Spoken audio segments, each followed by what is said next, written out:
La tempête Diego a causé des dégâts sur les 2/3 du pays. Elle s'est calmée ce samedi, mais laisse un goût amer.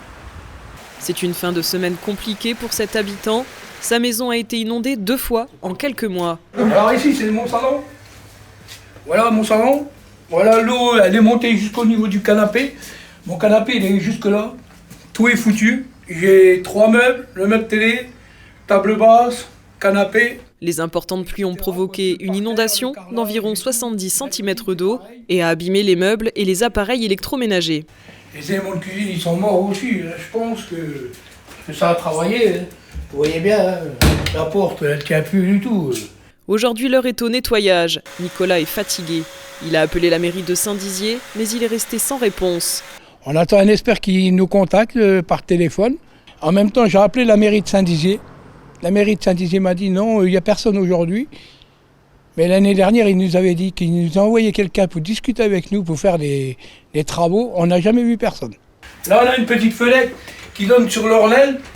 Là, il y a tout à refaire, les murs, tous les murs, les placo et compagnie. Pour lui, il faut résoudre ce problème rapidement, car ces inondations deviennent récurrentes chaque année. L'année dernière, on avait 60 cm déjà d'eau. Au mois de juin, c'est la première inondation qu'on a eue. Là, c'est la deuxième, parce qu'on habite là.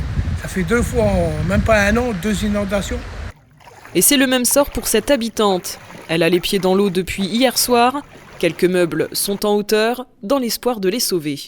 À 17h30, tout allait bien, je vais dire. Et à 19h30, voilà, l'Ornelle était sortie de son lit. L'eau commençait à arriver dans le quartier, dans le lotissement.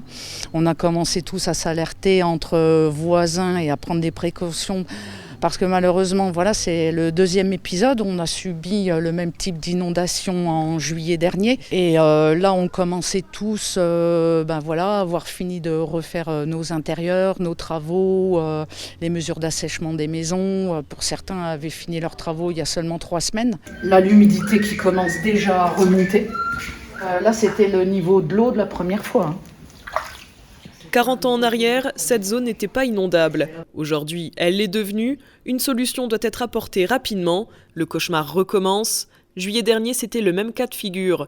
Les assurances et la mairie n'apportent aucune solution pour ces gens qui ont tout perdu. On veut qu'ils nous disent ce qu'ils peuvent faire, et au moins qu'ils y réfléchissent, au lieu de nous dire qu'on a juste à vendre la maison et qu'il ne peut rien faire. Donc c'est bien facile de dire que c'est à cause de la pluie et qu'il ne peut rien faire. On n'est pas bête, on a bien compris que oui, il y a un changement climatique, c'est à prendre en compte, mais à lui de trouver des solutions et à prendre ses responsabilités en tant que maire, parce que c'est lui qui représente la commune de Bettencourt. En fait, les communautés de communes ont le choix soit de garder la compétence pour gérer leurs cours d'eau et les flux hydrauliques, ou soit de les laisser à un syndicat indépendant. Donc, ce qui s'est passé pour la communauté de communes de Saint-Dizier, c'est qu'ils ont laissé la compétence au syndicat.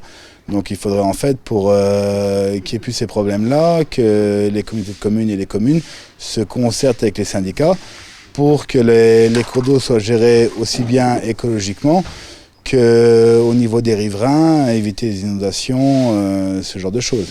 Ces pluies intenses ont causé pour la 2e fois des dégâts matériels. Aujourd'hui, les habitants veulent des solutions concrètes à ce problème d'inondation récurrent.